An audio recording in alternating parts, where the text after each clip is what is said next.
Peace and welcome to the Temple of Hip Hop. I am KRS-ONE. Right now I'm in North Carolina. In fact, I'm in Wilmington, North Carolina. I done read 3 books about this place, okay?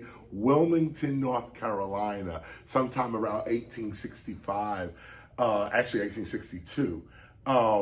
This place was a riot, literally. I'm gonna spare you all the history here because we have something different to go into, but it's just interesting. This place, Wilmington, North Carolina, there was black businesses here. This is like another Tulsa, Oklahoma situation, Hayti. Those that know the history of, those that know the history of black towns in the 17 and 1800s that were independent, doing really well for themselves as a community. And you know, white terrorists, I don't have no other word for it, but white terrorism comes in and burns out the town, bombs all the stores, and for no other reason than it's black folk rising up. This has been occurring throughout American history. You should get the book, or anything really on Wilmington, North Carolina. I'm trying to think of the book right now, the Wilmington Massacre, I think is what it was called, the Wilmington Massacre.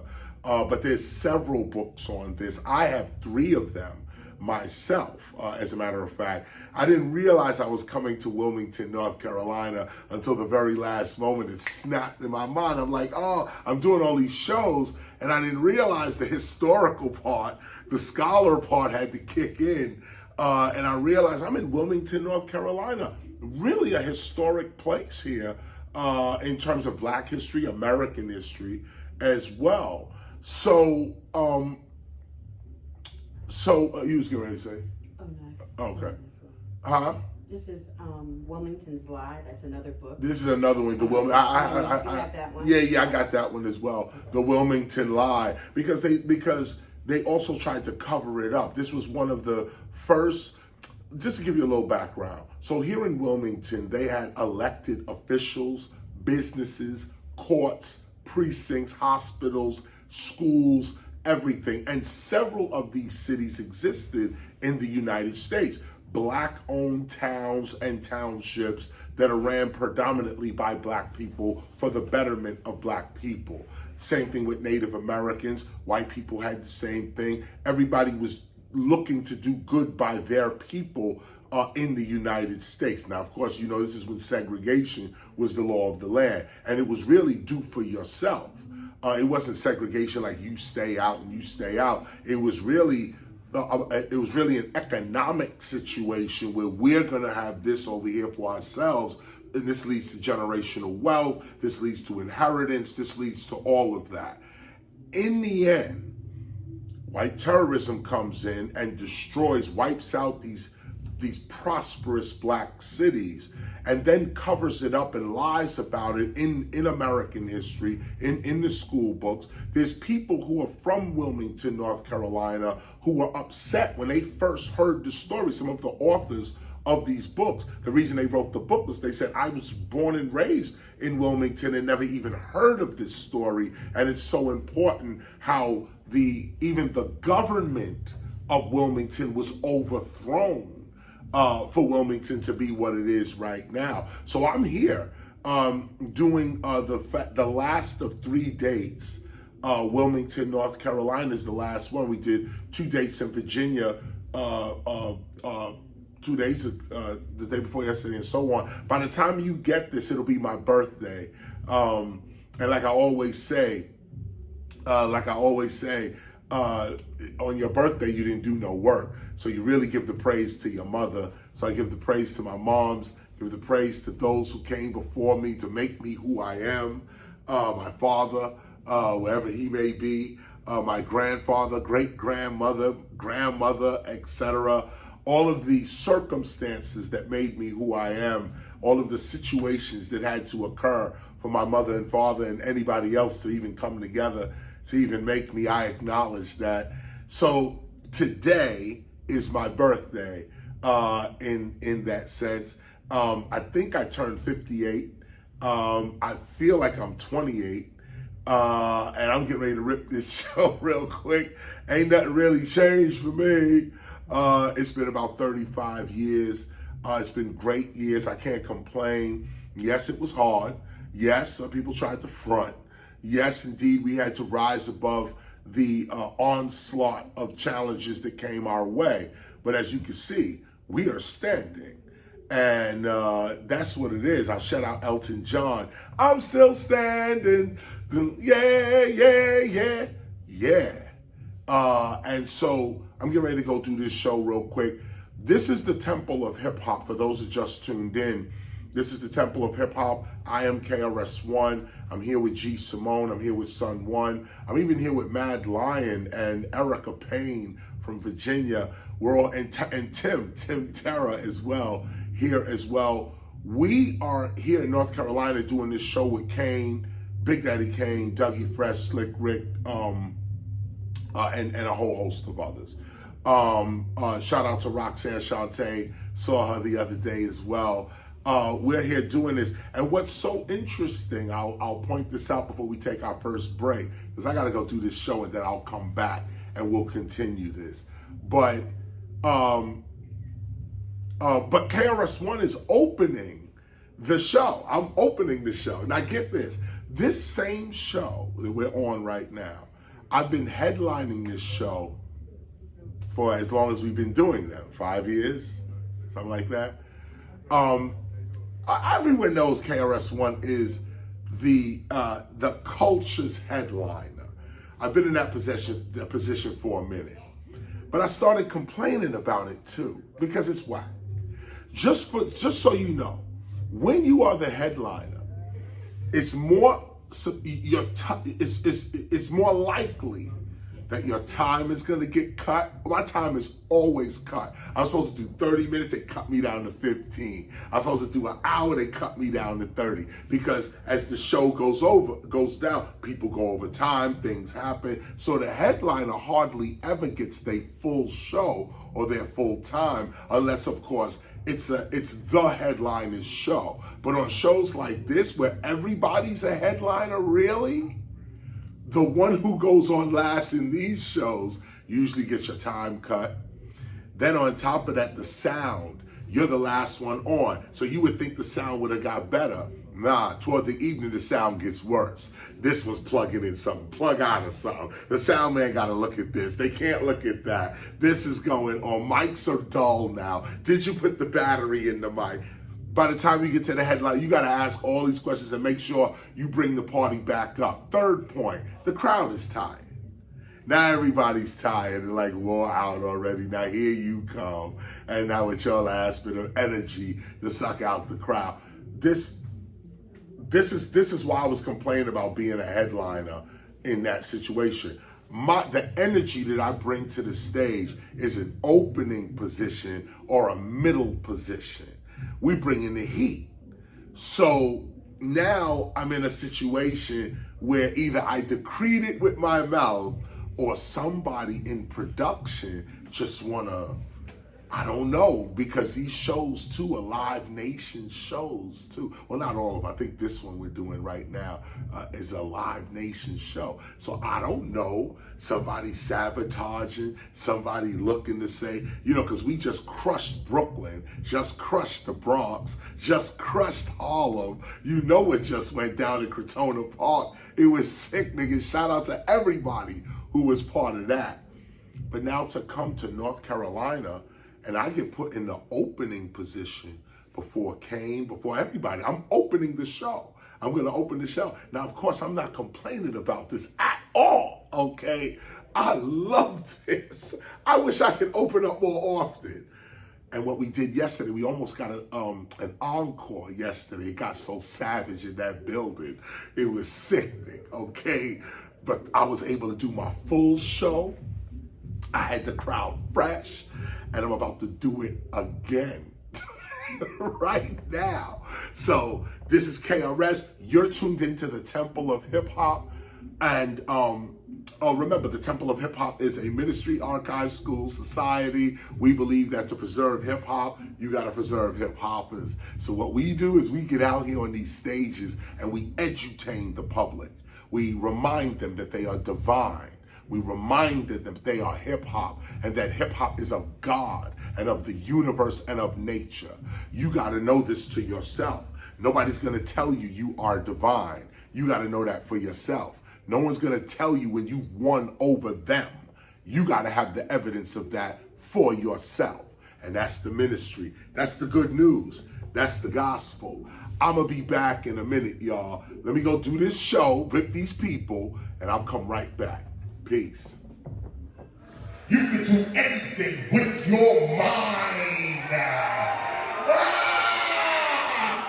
You don't realize how important the way you feel about you is going to create the life you're going to create for yourself. Think about that. The way you feel about you is what's creating your life. You want a better life? Make a better you. This is what hip-hop is all about. They told us, see, you're not going to get many people on this stage or any other stage that was actually there from the beginning. KRS-ONE, there from the beginning. Cool DJ Herc lived in a place called 1520 Sedgwick Avenue in the Bronx.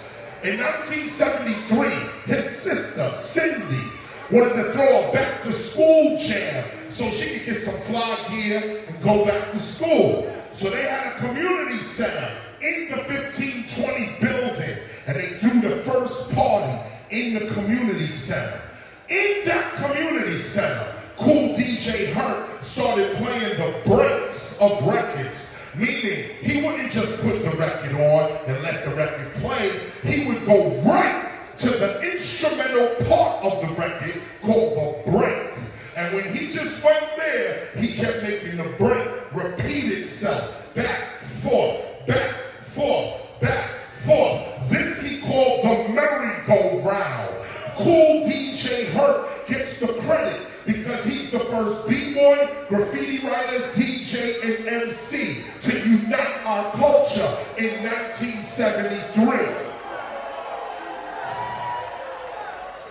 In 1973, the next building over was 1600 Sedgwick Avenue. That's where I lived.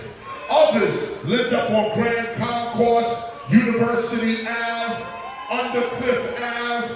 Over there, people like Grandmaster Caz and the whole Cold Crush, Grand Wizard Theodore, a whole host of DJs, B-boys, MCs, graffiti writers. This is what hip-hop is really all about. It's about creativity.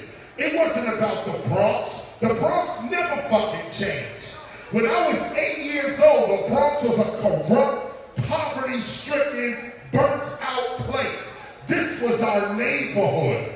But we didn't look at the Bronx and say, oh, this shit is fucked up. Oh, this shit is burnt out. This shit is da-da-da.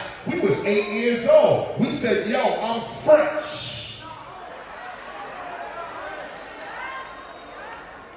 We said, yo, I'm dope. I'm fly. In the midst of garbage. In the midst of a backdrop that was designed to destroy you. We looked at the U.S. government who told us we wasn't going to be shit. And we said, your shit's whack. So this was the words. See, we forget now because of MTV, BET, all these bullshit award shows. But when you go back to the original, it starts to look strange and shit. Original hip-hop? I don't think I've ever heard of that. Some of y'all in here fronting right now. I said, where the real hip-hop at? Y'all was like, no. I'm still looking for it. You know, dudes be starting their hip-hop in 1995, you know what I'm saying? Come on, this is what we gotta deal with every day. So this is why we're teachers. Because it's not enough to blame the kids for not knowing. If they don't know something, it's your fucking fault. The kids, they gotta learn the truth. And this is why we do what we do. This is why we celebrate hip-hop. This is why we keep our culture intact. Because this, take a look around too. Take a look at everybody that's here too. Take a look at what race they are. Look at what age they are. Look at the class that might be in here. The educational class. The working class that might be in here. Take a look at what real hip-hop looks like. I don't see no bitches and hoes in here. Nah, let the world know what this shit is really about. Now, that was my commercial break. Can I take him to a high? You want to go there? Yeah, let's go there. Let me talk to my graffiti writers first. Oh, you know it's coming. Oh, you heard what he said, man. You better talk to him. I got it. First, let's get the beat right. Oh, come on, we got to bring it up. Bring it up, spin it up. Pull it. Hit him again.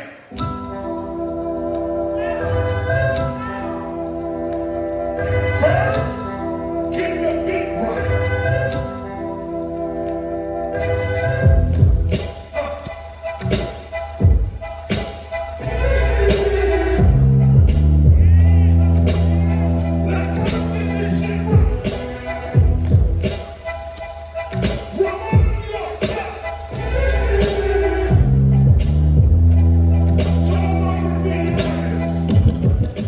Why is that? That's what my man said.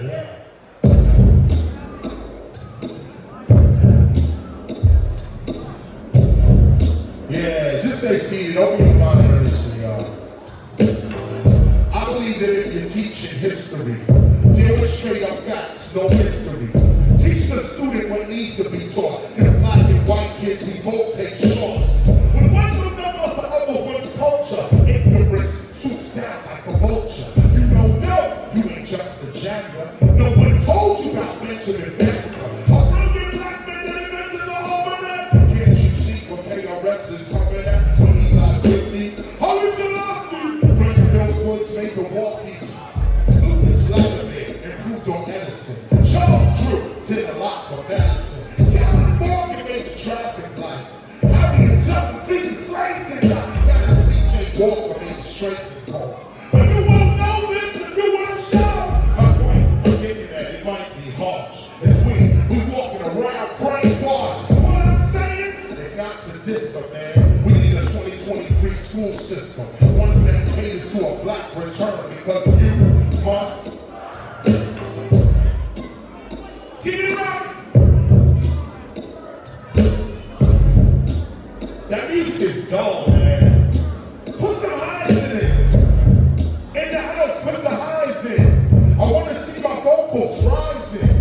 I'm coming over the horizon. KRS-ONE of truth, no lying. Huh, that's some freestyle. Meanwhile, okay, this is it. Watch this. Genesis chapter 11, verse 10. Explains the genealogy of Shem.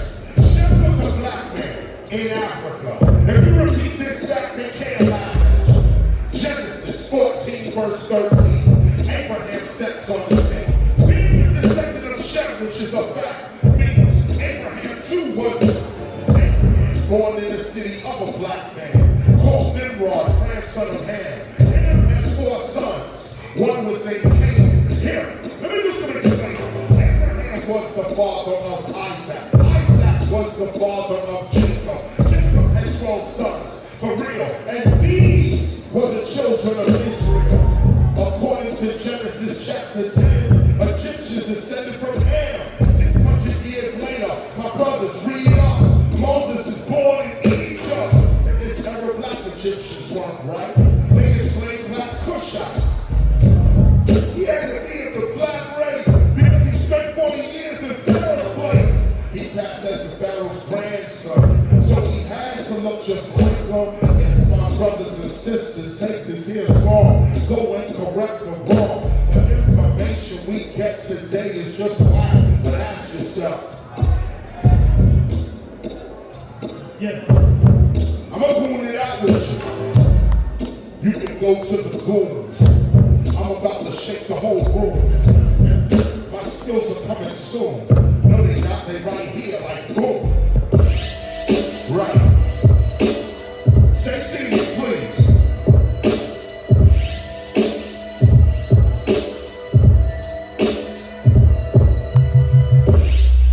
Yeah. That's better. That's better.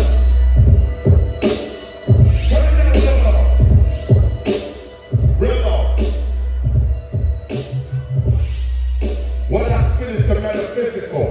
Off the top of the head, this is the lyrical. You might not ever get this before. This is the original MC from 1984. Dudes don't see me, I'm on the floor. Breaking, giving you one more and more. Like Funky 4 and my girl Shy Rock. Before I begin, pick up Scott LaRock. Look, peace, love, unity, and having fun. I'm next to JMJ and Big Pun. You gotta understand, I'm off the top. This is real hip hop. This is what I did on the block. See, you gotta understand. You right there, you better get it. Because after I spit it, you know I'm gonna forget it. I put this on you. I give you new food. You need to put this up on YouTube. Yo, what's up, Erica? Erica Payne. Your skills is insane. You know I got to blame you for what I'm about to do. I take it all the way back from 84 to 82. I do it like this because it's the BDP crew. D-Nice, remember that? 1, 2. I'm gonna take you all the way back because my skills is insane. I go off the top like JFK's brain. Y'all can get that shit.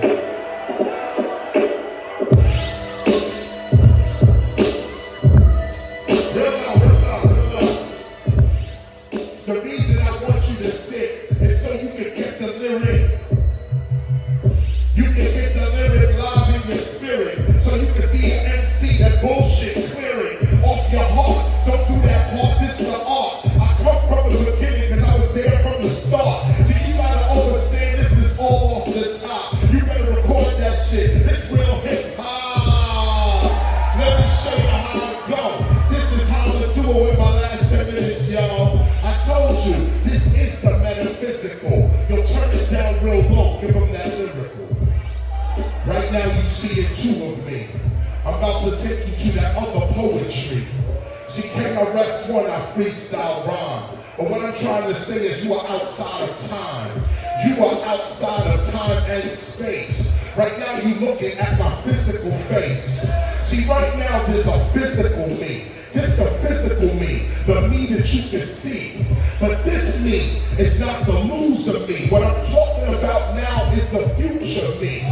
There's a future me in a hotel, sitting on his bed, thinking about this swell. I'm sitting on my bed and I'm thinking back to this situation in my head and everything I said. So at about 3 o'clock tonight, I'm watching myself in meditation rock the mic. So that means the 3 o'clock me is watching me right now and see. Keep it down low. I think I'm over their head like the flow. Listen, let me show you how it be. You are beyond eternity. Listen to the rhyme. You could be right here or you could be 9. Your mind is not confined to time. You can talk to yourself here or at 99. The future you must be a friend to. See, this is the only thing your breath is led to. You gotta understand, this is mental health. You gotta be a friend to your future self. Keep it down low, keep it down low. Only got 10 more minutes in the flow. Keep it down low so they can really hear it pro. I don't know when they're gonna get this type of shit on a show. So look, you gotta get it while I spit it. While the DJ's going, Eric, get it in your spirit. This is what you can do with your mind. Me, I'm not here, I'm in 1989. I'm in meditation. 1999, I'm in a different situation. I just said 89, now it's 99. 2009, I'm in 2039. See, you gotta understand you can't have a dirty mind. You gotta, oh, you're not listening to me, they fall behind. This is what you need. You need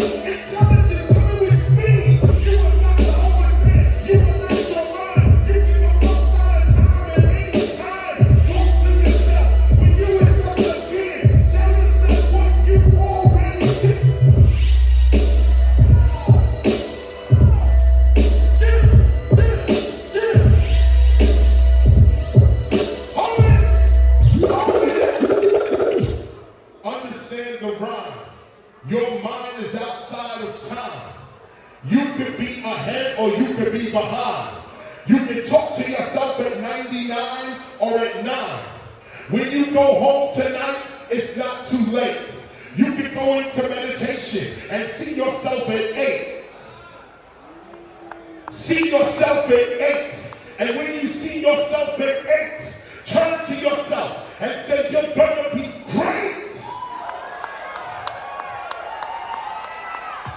You got to understand how to use your mind. Your mind is outside your body and time. You got to understand, what is the eyes that see the future? It ain't these two eyes. They see winners and losers. What are the two eyes that can hear when you read? When you read, your mouth is not going with no speed. So when you read to yourself, who's listening to you? What's the voice inside that's telling you what and when and how to do? You better make sure you're getting this, because this is no written shit.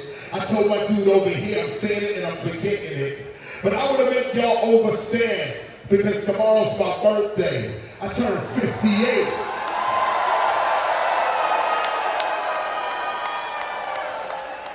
In the worst way. I want y'all to see. I want y'all to see what 60 looks like. You don't see me bent over crying around the bike. Now, when you leave this place, understand that it is never too late to follow your purpose. Never too late to finish that DVD, finish that script, finish your book. Many of you in here right now got books y'all need to finish. Finish it! You're being selfish with your gifts. You think that your gifts are just for you to make some money on. No, they're not. Your gifts heal the whole world. Some of you are holding great, great gifts. Don't be afraid to let them out. Don't be afraid to express yourself. That's what real hip-hop is all about. Self-expression. Self-expression. The courage to be the real you. I got 5 minutes left, and I'm out of here. 5 minutes. I gotta cram everything in the 5 minutes. And look, they're sitting down. I want to keep them sitting down. We can't. I just try. Y'all, it's up to y'all, but I'd like y'all to just relax. Because you talking to a real MC and you know I'm fucking with y'all. Hero! That's the sound of the police! That's the sound of the beast! That's the sound of the police! That's the sound of the beast!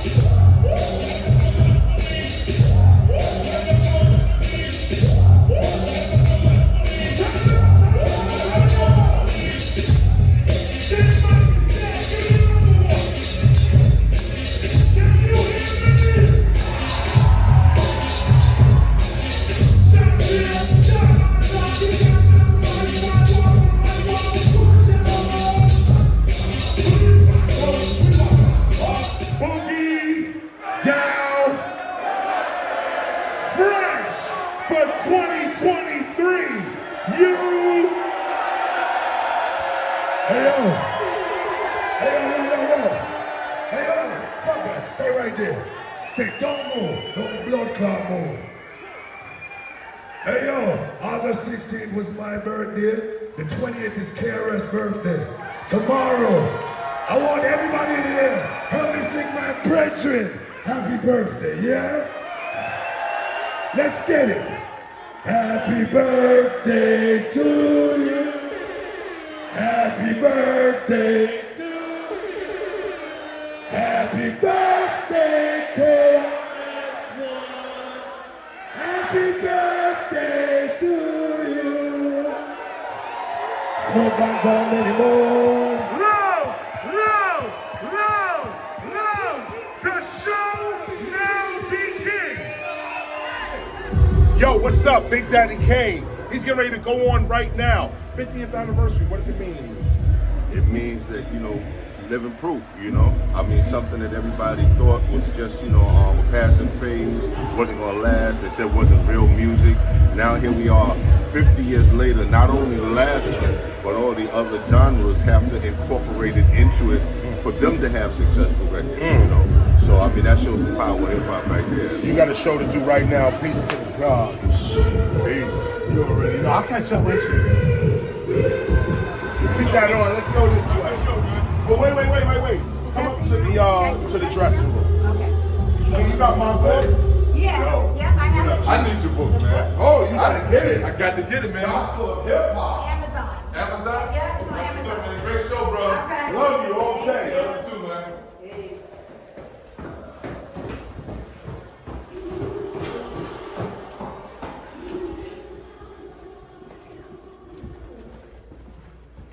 You get in front.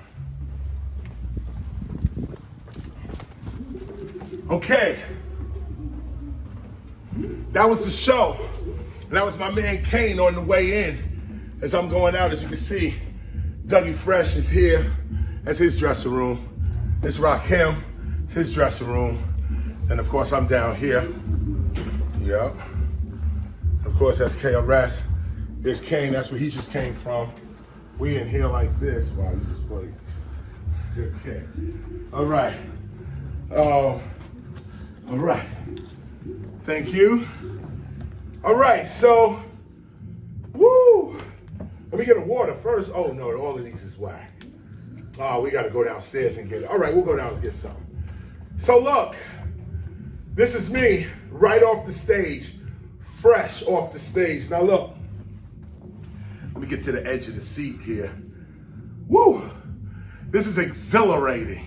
And you're getting the how would I say, the energy. You're getting it fresh. I wanted to do it this way, to start off like we started off, give you a little break, and then come right back to this like this. And the point is that, as you know, we teach in real time, and you're also gonna notice that what I'm trying to show you is an authentic hip hop teacher. An authentic hip hop teacher. This is not about ego. This is not about self-aggrandizement or none of that. This is about documenting what a real hip hop teacher is. A lot of people claim to be hip hop teachers, and a lot of them are. Like, you know, I mean, big up to everybody who wants to teach hip hop or puts an effort forward to teach hip hop. That, first, let me say thank you. But what I'm talking about is those who just come up and claim I'm a hip hop teacher, and they're not even on calls like this. They're not even regularly checking in with hip hop's first teacher. And so we document this because we don't want the teaching heritage of hip hop's teaching heritage, to turn into just another commodity that people can claim like they did rap or MCing or DJing. Any Joe Blow that buys Serato now claims he's a DJ. That's such a disrespect to the original hip hop DJs that worked with their hands and had to innovate sound and vinyl records and cassette tapes and had to keep up on the latest technology and all of that. Big up to all of them. But now you just buy Serato and you just press a button and now you're in time. You can sound like you cutting and scratching. Well, for people who are just using the culture or fans of the culture, that may work for you. But for those of us that are the culture, we remember what we did to get to Serato. And I'm not ragging on Serato. If you got Serato, try to do your best with that technology. And I've seen some classic DJs also using Serato. But this is the temple of hip hop. And we don't play games with hip hop when it comes to its culture, when it comes to the orthodoxy of the culture. Listen, I use CDJs, okay? CDJs, because that's today's technology. No one really uses turntables like vinyl records and turntables. No one really does that anymore. So, and also, I would bring vinyl, but even the sound companies don't even do the vinyl like this no more. So you gotta come with some digital technology. we come with CDJs. We don't use computers at all. We use 2 CDJs and a mixer. But even though I use CDJs, I had Jam Master Jay when he was alive, rest in power. I had Jam Master Jay scream on me one day for using a DAT player. We was using DATs, and he was using, and DAT is digital audio tape. It's a little tape, you used to put it into a machine, and it played your music. It was digital tape. And Jam Master Jay was like, that ain't no real DJ. You putting in a cassette, a tape, and running your beats off of tape, and this and that. And he was like, nah, that shit is whack. And I took his advice from that. And from there, it was luckily that the DAT was just playing out as well. And CDJ technology or CD technology for DJs was just coming in. So we was able to switch early in our careers, early. But you heed the advice, it's no disrespect. It's just a matter of keeping the tradition alive. And sometimes we forget what the tradition is. We forget what it is. So we gotta be reminded, like, even though you got new technology and shit is, you know, making life easier for you, that still don't mean you give up the original way, the original custom, the original way we used to do stuff. That's really archiving stuff. That's really the preservation of hip hop. And that's why we say, you know, we're not really into preserving hip hop, the artifacts of hip hop, the objects of hip hop, like most of these museums do.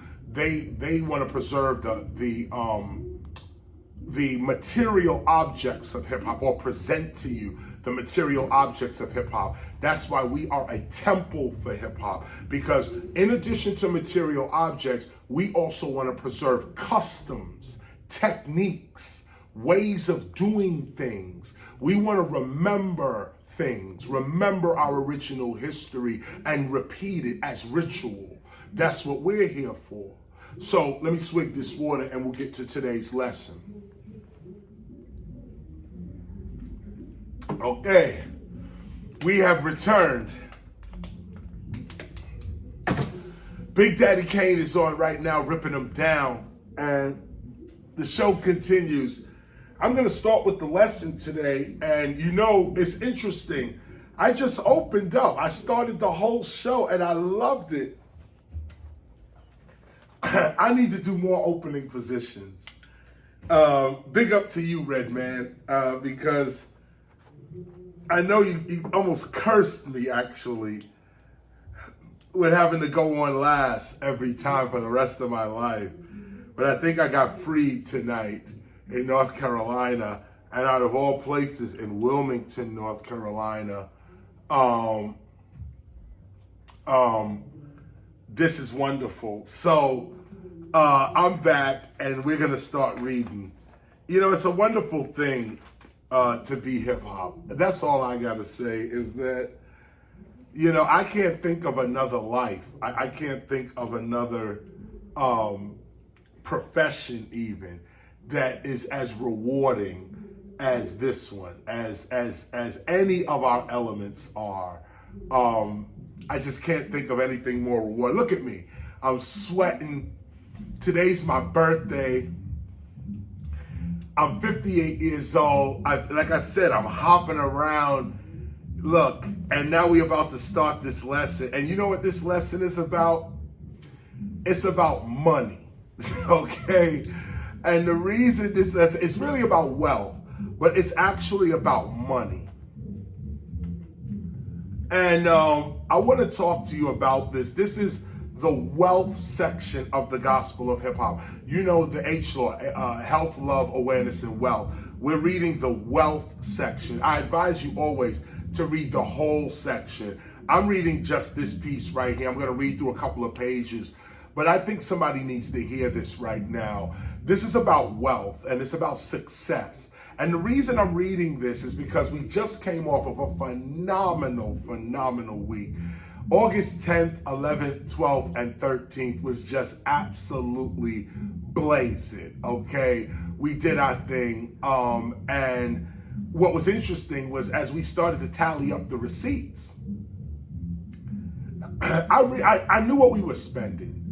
But when we looked at the receipts, we saw $110,000.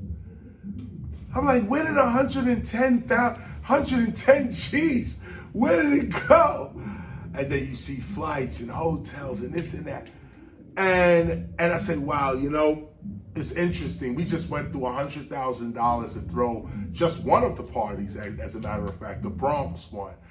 And I thought about that. I said, you know, if I wanted 100 grand for myself, I could never raise it. if I said, like, you know, say you want, you know, I know, Ferrari or some craziness that costs 100 grand or something, and you say, I want to try to muster up 100 grand to do this, you'll never do it. But the minute you put your mind to something greater than yourself, suddenly the money, the resources, the people, the contacts, everything appears. And that's what we want to talk about, because I just experienced it. Turn your gospel to page 258 in the Gospel of Hip Hop. I'm going to read fast because you can see, I mean, I'm doing a show, dudes are going on, and I got to get out of here anyway. But I want to read this and that you get this. So I'm on paragraph 24. I'm on page 258, paragraph 24. And by the way, paragraph 24 is a highlight paragraph. Those that have been reading the Gospel of Hip Hop with us, your gospel paragraph 24 should be highlight. Here it is. The truth is that everyone fails. Let's start right there, okay? The truth is that everyone fails. Failure is a part of life. It is a part of growing up. In fact, failure is the great teacher of the wise and the most important tool of the innovator. The quicker you learn that, the quicker you shall take advantage of your failures and cease to allow your failures to take advantage of you. Going through failure and being a failure are two entirely different things.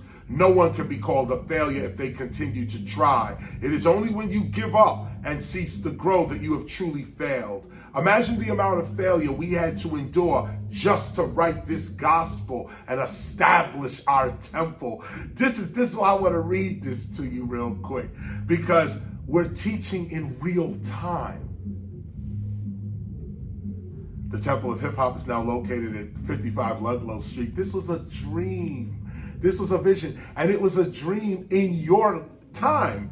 This is not a dream we had, you know, years ago, and we, you know, before this and before that, and now no, this was 1994.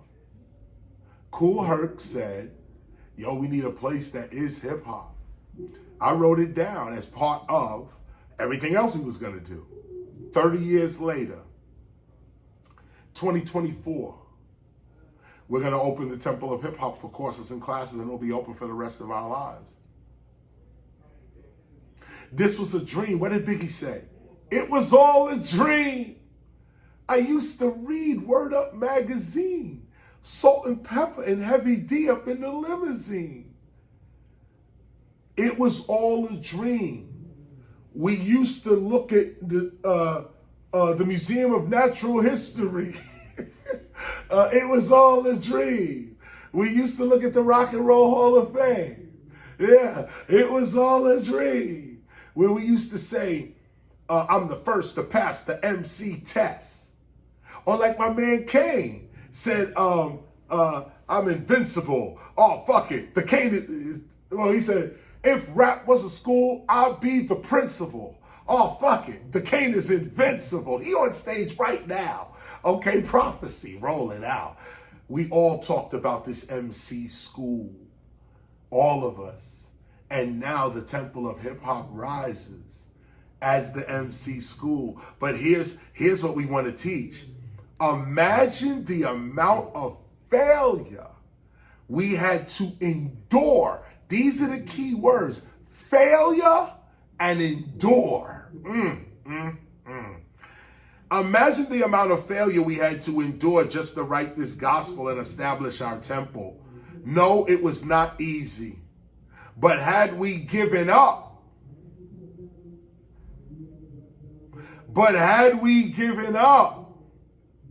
You would not be reading such a gospel today, nor would the temple of hip hop be standing as a beacon of light for all true hip hoppers. And remember, this was written way before 55 Ludlow, y'all.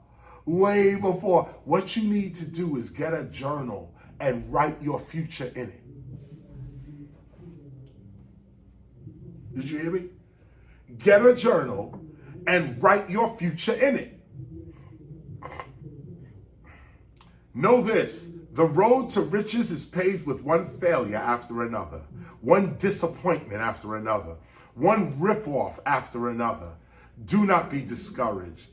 The key to wealth is found in one's ability to manage failure and see the opportunity in disaster. I'm giving you the jewels right now. Those that have ears to hear it, hear it. Read this paragraph again and again until you fully comprehend its meaning. And this is a meditation.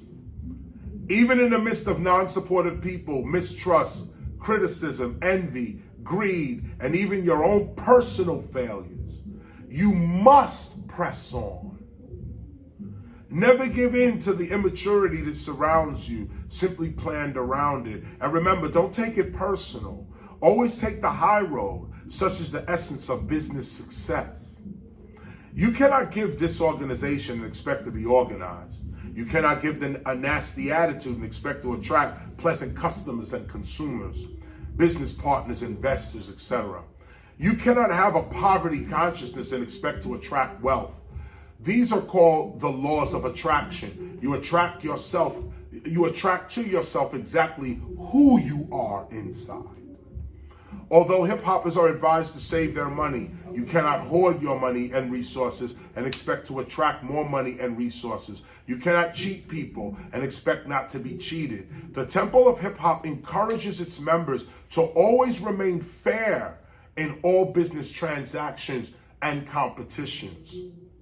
Likewise, if you are cheated, never resort to the principles of charity. I'm sorry. That's the spirit talking. Never resort to the principles of charity if you cheated. Kill these people.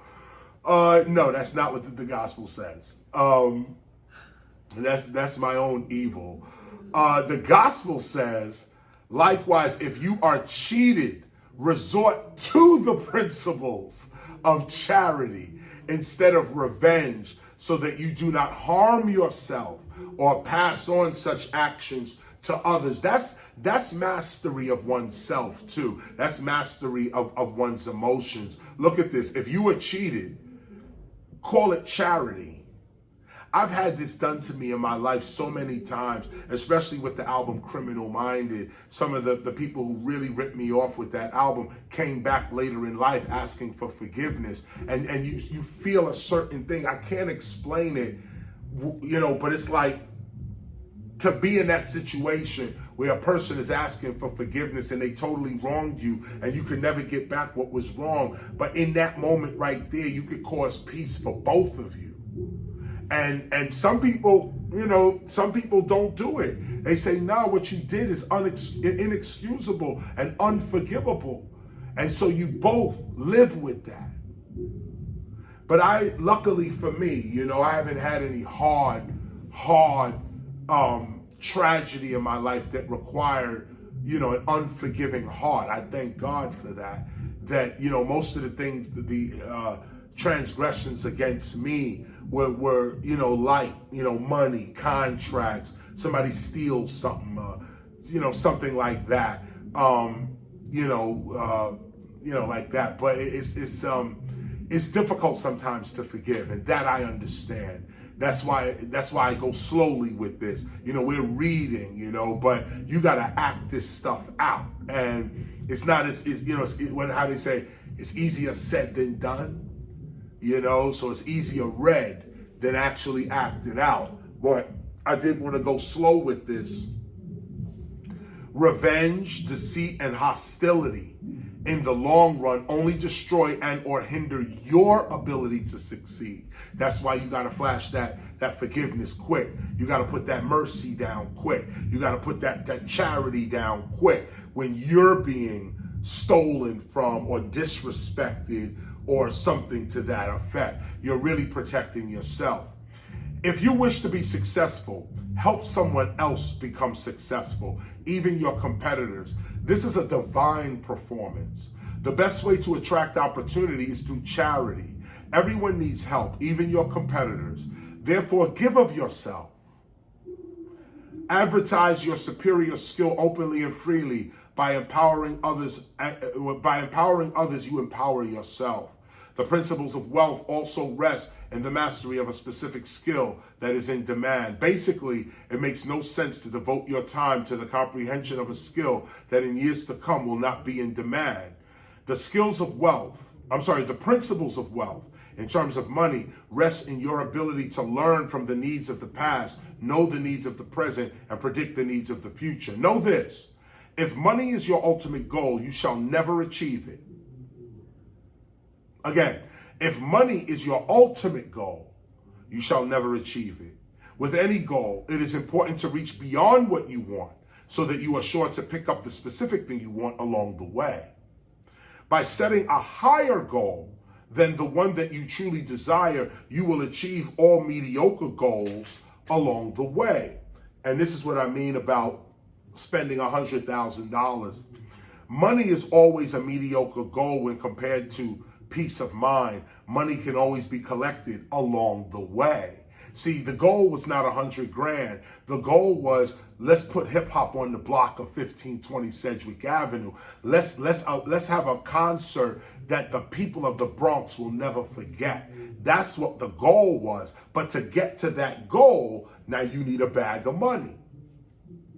Money can always be collected along the way. Never love the accumulation of money or money itself. However, if money is not important to you, you will never keep it.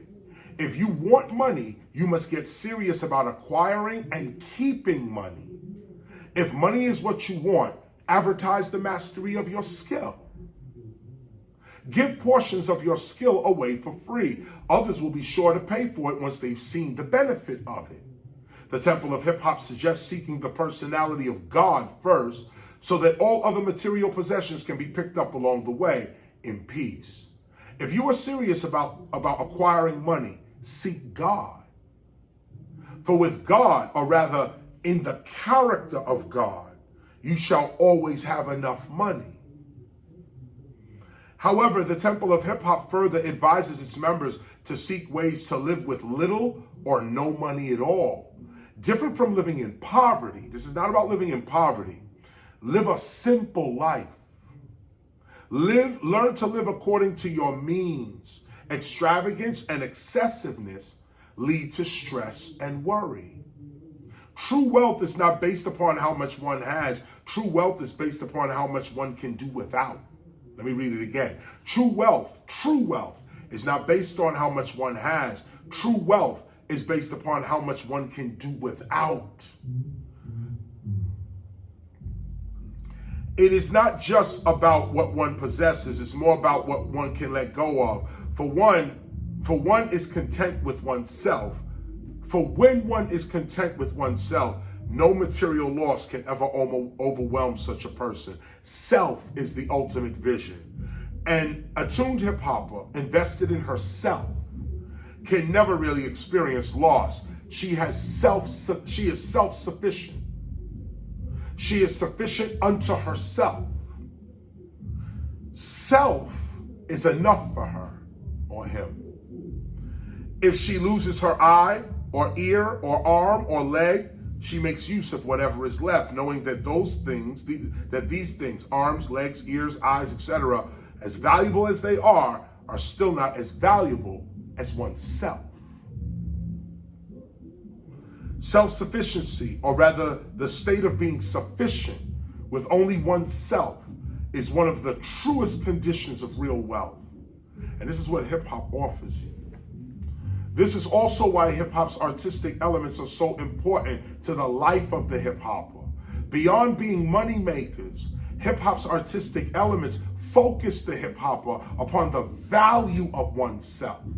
These elements preserve the privilege. Look at this. These elements preserve the privilege of producing and eating from one's own hand. from one's own self-expression. What a gift to be able to sing and make money from it. What a gift to be able to make something with your hands and sell it and pay your mortgage, pay a car note, feed yourself, clothe yourself. To be able to eat from your own being, this is what hip hop teaches us. As is mentioned throughout this instrument, hip hop's artistic elements are human skills which bring value to one's own self-expression. The MC is sufficient in his MCing. The DJ is sufficient in her DJing. Beatboxers are sufficient in their beatboxing. The wealth and value of each hip hop element produces riches as well as well-being for the practicing hip hopper.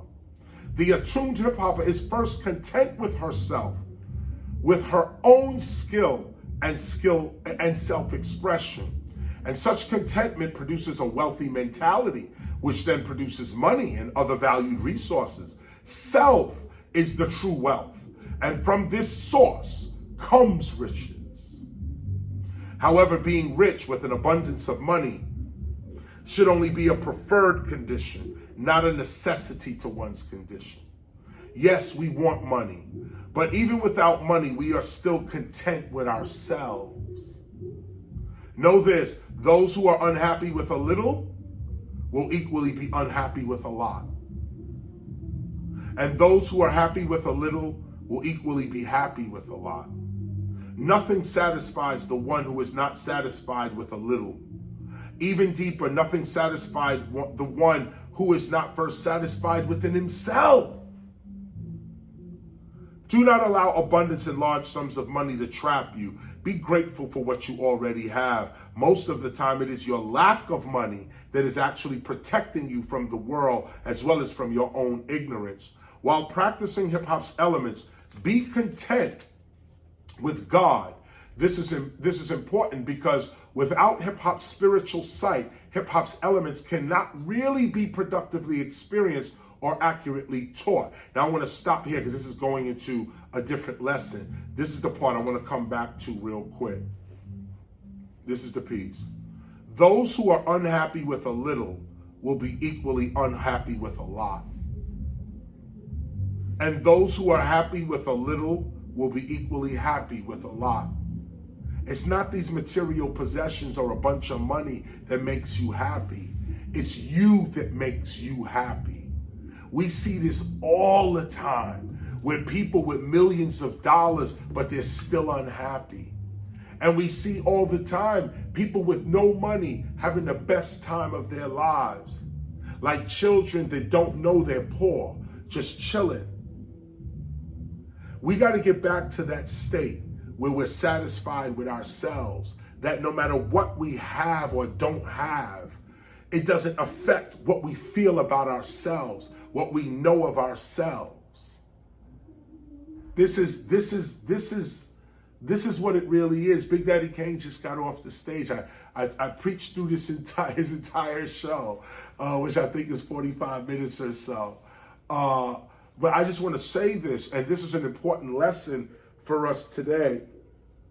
This is an important lesson for us today because what this lesson shows, I just want to put a period on it, is that again, money is important. It is. Money is important, but it's not as important as the value you put on yourself. You are the true value. And hip hop teaches us that, hip hop teaches us that the true value is when you can eat from your own hand, eat from your own mouth, eat from breaking, MCing, graffiti art, or DJing, or beatboxing. To be able to have a livelihood from these things is such a blessing, such a privilege. And also, this is a reason for you to master these elements because you could see in real time, I'm living my full life as hip hop. This is what it is. And it's been like this for 35 years. It's not just yesterday. This is where it's been for 35 years. We've been chilling, living just like this. And by the way, we're getting richer and richer. We're not getting poorer. We're getting richer. So the idea is to understand these principles and what they really mean. It's not about grabbing money. That's the least of it. But when you reach for health, love, awareness, and wealth, money is sure to come. This is the Temple of Hip Hop. Every Sunday at 12 o'clock, we get down like this. I'm going to be teaching out of the temple at 55 Ludlow in just a few minutes. We're trying to put a television studio in the temple so we can really get this party started quickly and right.